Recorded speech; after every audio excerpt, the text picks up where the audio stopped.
right. Hi, everyone. It's great to be here. I'm Fritz, and I want to show you a tool that I've built for exploring large-scale data sets via interactive scatter plots. And so before we get into the weeds, let me tell you a little bit about myself. So I'm a computer scientist and a visualization researcher with a passion for bioinformatics, web development, and design. And I currently work at a sort of newish biotech startup called OZ, where we're trying to unravel the human immune system by analyzing large-scale single-cell data sets.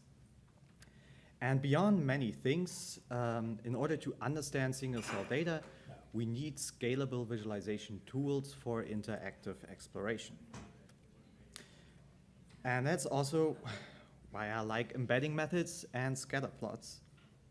And so, for instance, in the case of single-cell data, where we have like millions of rows, and each row here represents a single cell, we might be measuring like tens to hundreds to maybe even thousands of features, and embedding this kind of data into a 2D space and visualizing it as a scatter plot can be really powerful because it allows us to get an overview really of the entire data set, and that's useful as the data set gets larger. So here, for instance, I'm showing a real-world embedding of a single-cell data set from a recent cancer study. And moreover, this kind of visualization is powerful because it allows us to get a better sense of how data points are correlated by sort of exploring and comparing clusters in these visualizations. And since such visual exploration is really often embedded into a larger data analysis workflow, I created Jupyter-Scatter, or JScatter in short, which is a widget for exploring these large-scale data sets via interactive scatter plots. And the goal of JScatter is to make it as easy as possible to create effective, interactive, and scalable scatter plots within a notebook environment. And so to achieve this, we first of all have to make sure that we can handle like data sets of up to several million points, because they're not just found in the single cell space, obviously, but also in other areas of biology, like in genomics, in natural language processing for like word embeddings or document embeddings, in computer vision for image embeddings, or like these crossover areas like for generative AI, but also for geospatial data and many other domains.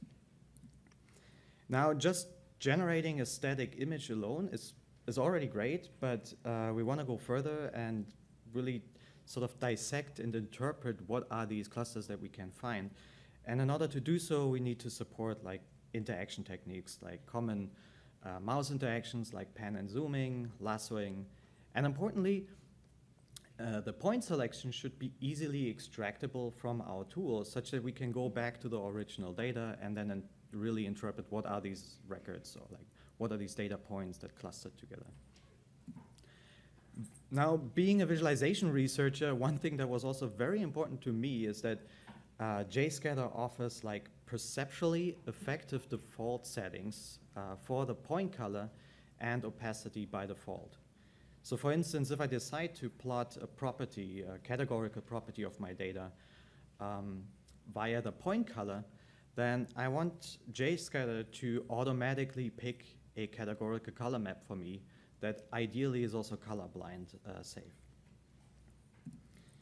Now, in many areas, when we do scientific or analytical analysis, we're not just looking at a single data set, but oftentimes we're comparing different conditions. And these different conditions can, for instance, stem from looking at different properties, facets, or even embedding methods of the very same data set, or comparing different data sets altogether. And so one really important feature for JScatter is to make sure that sort of like working with and synchronizing and linking multiple scatter plots is sort of like a first-class feature of the tool. And then finally, the API should be friendly and accessible, and it should read nicely, but also more importantly, it should also easily integrate with a Pandas DataFrame API. All right, and that's it for the dry part, let's get into some demos to see how JScatter actually works. That should be big enough. All right. So at the bare minimum to get started, all we have to do is import the JScatter package, and then there's a function called plot. And the two things we need are the x and y coordinates for the points. And so here I'm just starting out very simple, and I'm going to create a random scatter plot. And there it is. It's pan and zoomable. And that's great, but most of the time we're working with data frames, right? So how does the API look like in that case?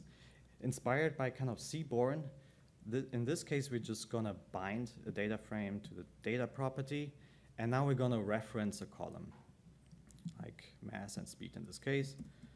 And there we go. Also, we can style, obviously, the scatter plot with JScatter. So here, just going to show you how we can turn the points red, give them a certain size of 10 pixels, and reduce the opacity a little bit. And there we go. And this is still just a toy example, but one thing we often want to do is like encode additional information using these the color, the size, and the opacity channel. And this works exactly the same way as we encoded the x and y coordinates. So if we have a data frame that has, for instance, a column called p-value, which is continuous, and an artificial categorical group value, we can turn this into a scatter plot very easily by just simply referencing those columns. So here we say, let's color the points by the group variable, which is categorical, and let's size these points by the p-value. And see here, I'm not specifying any kind of color map or anything. But what we get for free with JScatter is it automatically picks a categorical color map. And in this case, because we have less than 9 categories, it picks the Okabe-Ito color map, which is colorblind safe. So without having to do anything here, I get like nice sort of like default encodings out of the box. And so for instance, if I would color the points not by a categorical variable, but a continuous one, it switches automatically, picks a different color map, and in this case, it uses Viridis. Of course, we can also customize all of this. So here in the next example, we're gonna color the points again by the categorical group variable, but we can easily assign different colors to different categories. So here we're gonna say A is supposed to be red, B is green, C is blue, and so on. And also for the size encoding, we can specify a linear space. And there we go. Now at some point, there are a lot of different parameters that you can set to customize your encoding of the scatter plot, and it can get a little bit out of hand with just a simple plotting function because you have too many lines, and it gets a little unwieldy. So JScatter offers like a secondary kind of like functional API, and the purpose of that API is simply to group together different properties, such that it's easier to read what is going on. So here in this example, for instance, we say in the scatter plots, the points are being colored by mass, the column, mapping to the plasma color map in reverse order. Similarly, for the scatter plot, the opacity is going to be set by the density of the points, and the size of the points are going to be encoded according to the p-value using this map. And then at the end, we call the show function, and this gives us our scatterplot instance. We don't have to define everything up front, so since this is all backed up by tradelets, we can update stuff after we've already plotted our widget here. And inspired by D3.js, you can also change these methods together. So here we're just going to change the size and axes. Now, if you attempt to change the x and y coordinates of your points, the transition is going to be animated to give you a better way to sort of like track how the changes happen. And to demonstrate this, let's go away from this randomly generated data and look at a more interesting data set. So in this case, I'm going to pull up cities, and we have 3 different projections, a Mercator projection, and then a bar chart projection, and sort of like an area chart projection.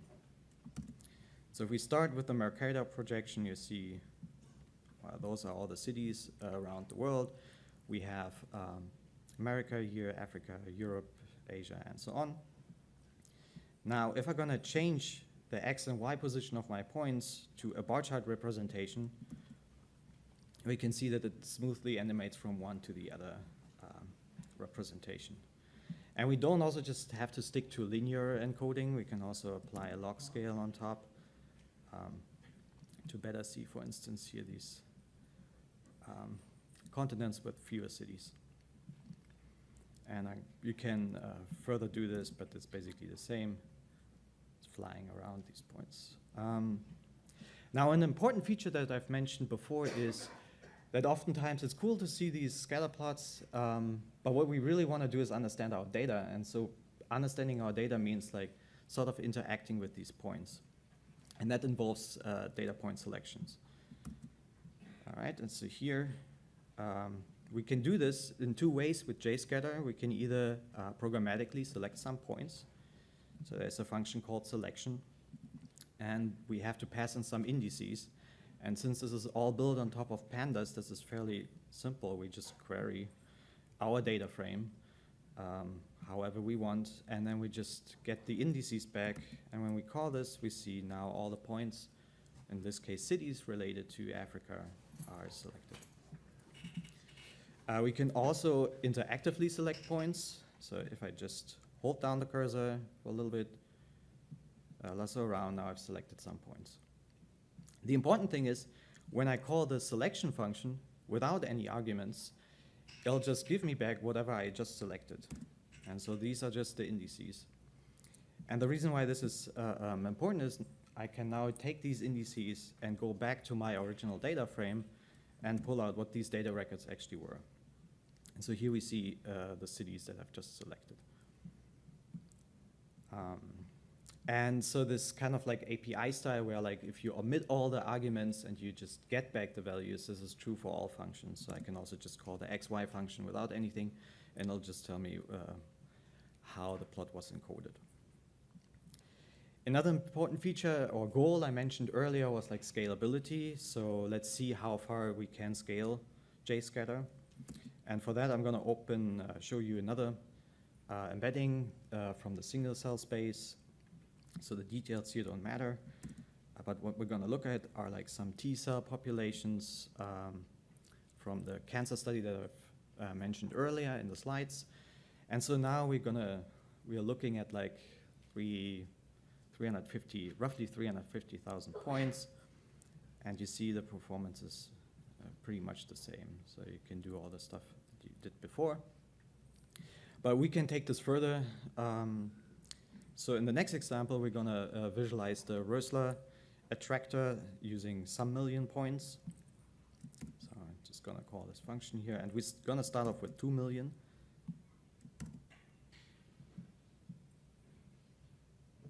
And there we go. So there's the Rösler attractor with 2 million points. And so you can see performance is still fairly good. Now pay attention to the point opacity as I zoom in slowly here. So you'll notice that at some point the points become very opaque. And if I zoom out again, they sort of like fade away. And so what Jupyter-Scatter does by default is like it applies a density-based point opacity so that as you zoom into like a large-scale embedding or scatter plot, and you're looking at fewer points, they become more opaque so that you can actually see what's going on. And you can see also it is backed by the density. So as I move into like a more densely populated or like the neighborhood with more points, the opacity sort of like decreases again. But why does this matter? So if I would switch back to a static point encoding and just say, let's pick 0.01 as the opacity, I basically see nothing. And this was the opacity that typically is nice when you look at an overview for this particular scatter plot here. And so really what you want is for these interactively pan and zoomable scatter plots to like adjust the opacity based on your zoom location. And just for fun, we can also take this further. So you can also plot 5 million points, and it'll look pretty similar. Takes a little longer to generate.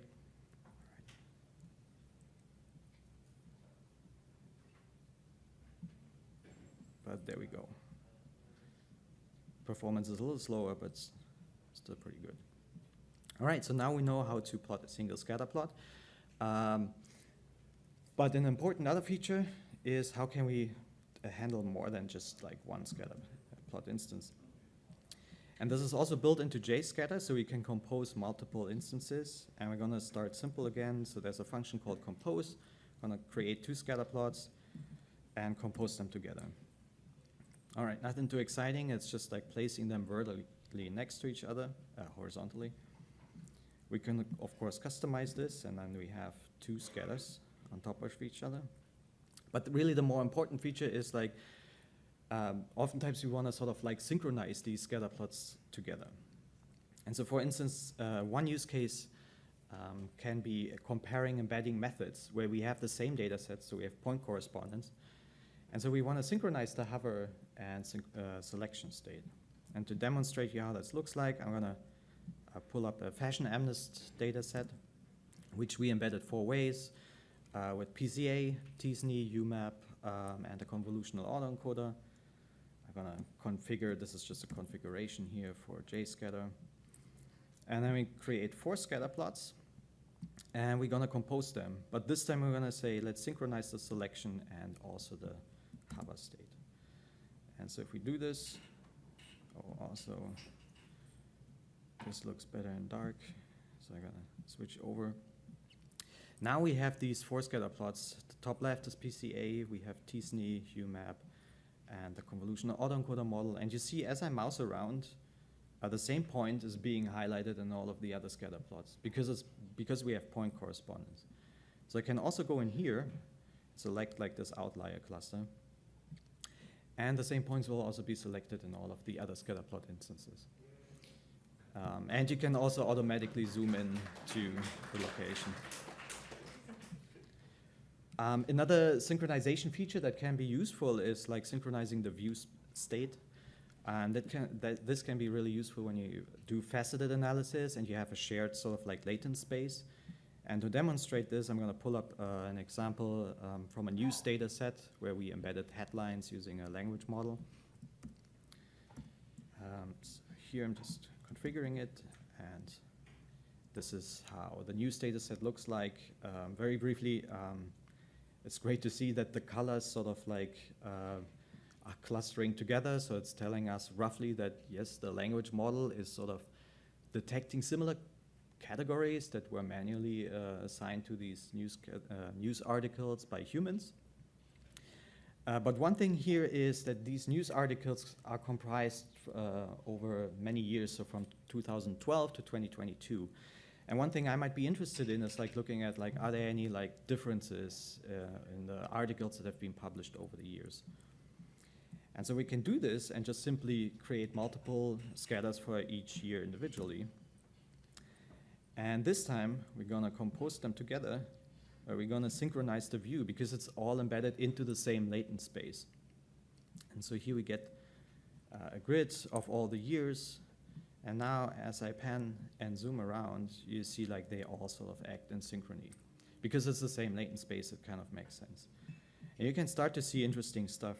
Like when I zoom in here, you see like there's a big cluster of like pale orange news articles in 2012 to 2014, and then it seems to entirely disappear. And instead something pale blue reappears.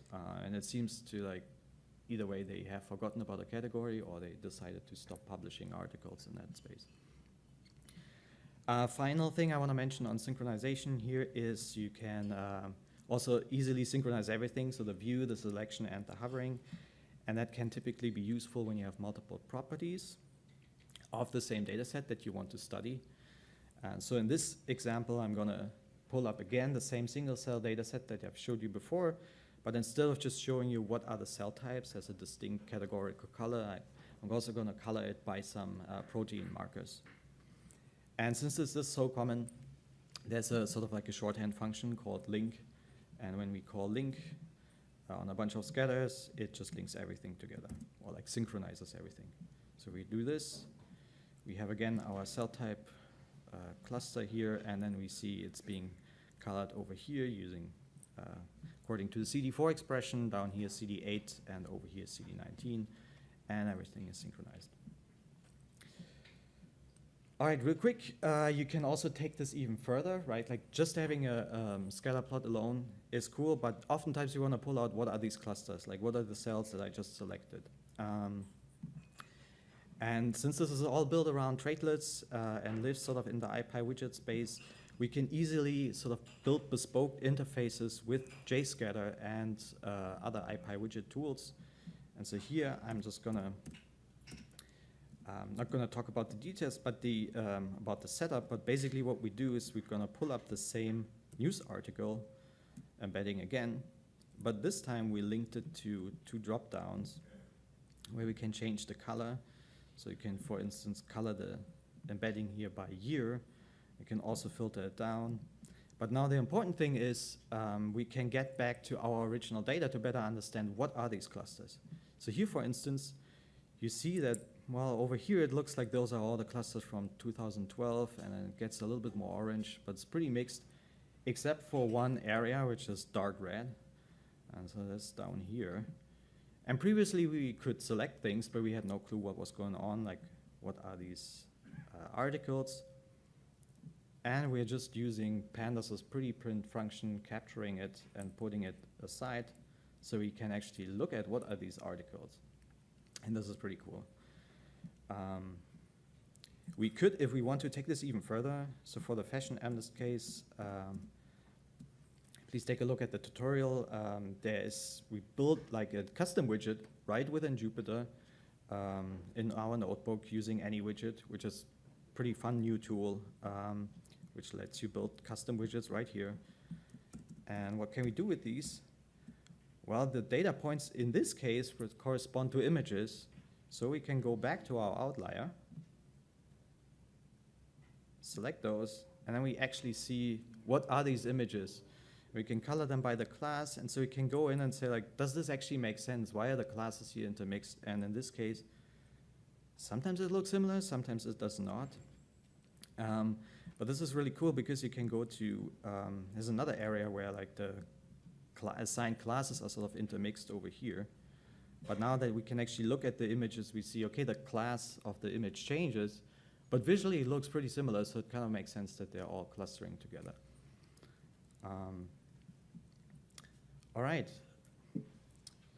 There are a couple more use cases. So if you like genomics, there's another one in the tutorials, but I'm going to switch back to the slides. And before we wrap up, I just wanted to briefly talk about sort of like the architecture. And so being a widget, JScatter basically consists of like two pieces, like the JavaScript side and the Python side. And the JavaScript side is primarily powered by this tool I built called Regal Scatterplot, which is responsible for the WebGL rendering of all the scatter plots that you've seen. And the Python API side is basically responsible to translate between like your Pandas API and Regal Scatter.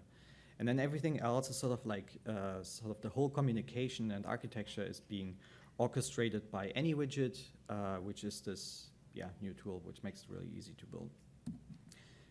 And then really briefly, but a massive shout outs to a couple of really wonderful people without whom like JScatter really wouldn't be what it is today. So particularly to Trevor Mans, who helped a ton with like building the tool. So he implemented the binary codecs, he helped with the AnyWidget integration, and he also put together a use case that we have in the tutorial. Also Nazar Abdenur for API feedback.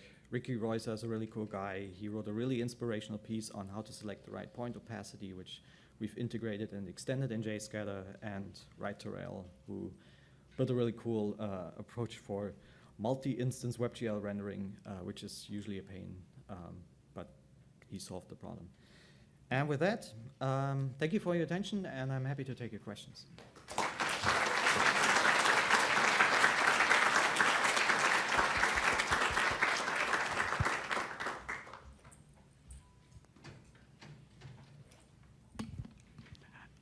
Hi, that was absolutely gorgeous of a presentation.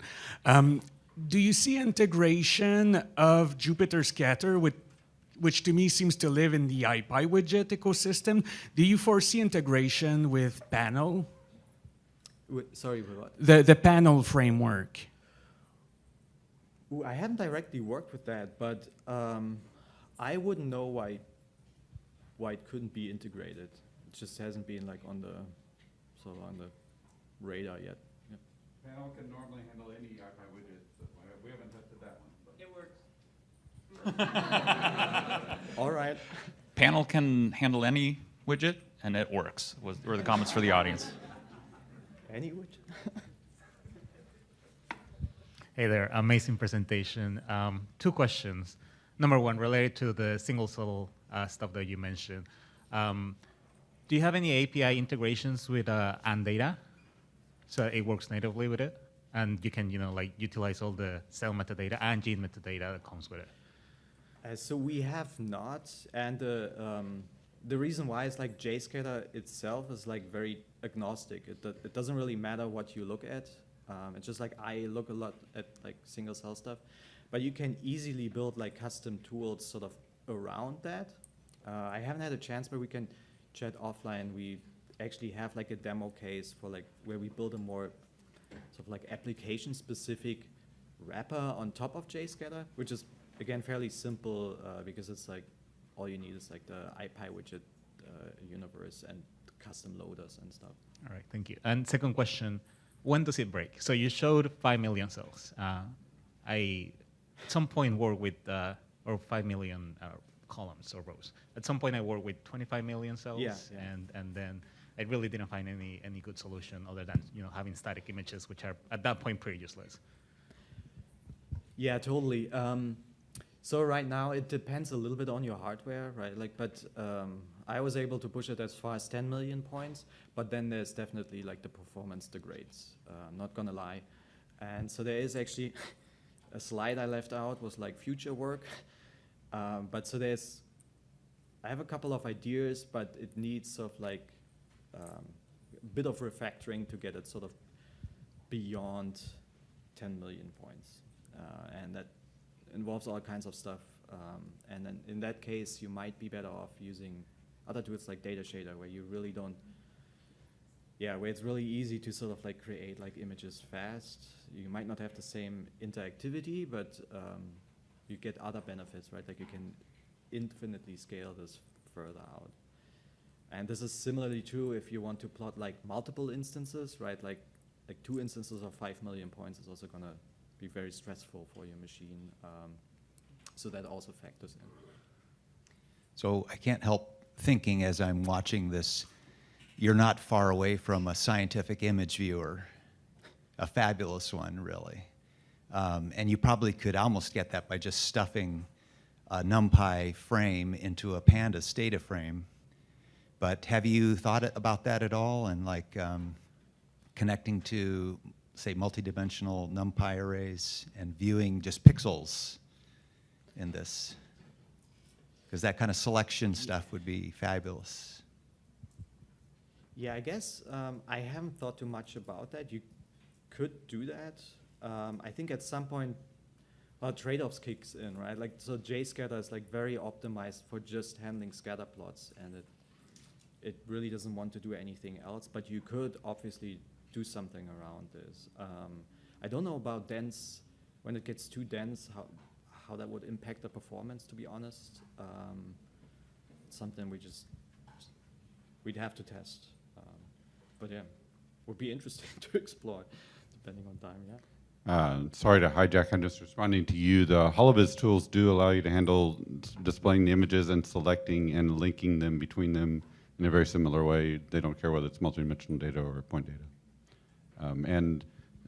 For Datashader, by default, it's just dumping a bunch of data on screen, but it does, we have things coming in the next month that are adding tons of interactivity on it. So you should be able to have a pretty gentle degradation from something like this at 5 million, 250, 500 million, losing some interactivity, but not losing all of it.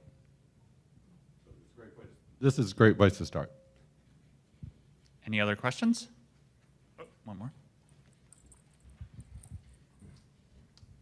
Are there any plans of WebAssembly or Jupyter Lite integration with this? Yeah, maybe in the future to. Yeah, nothing concrete at this point, but could be, right? Like if you hook it up to like a more interesting data store in the back end. Thought about that, but yeah, there's nothing concrete is planned around that at the moment. All right, thank you so much, everybody, for your questions. Feel free to post any follow-up questions on Slack.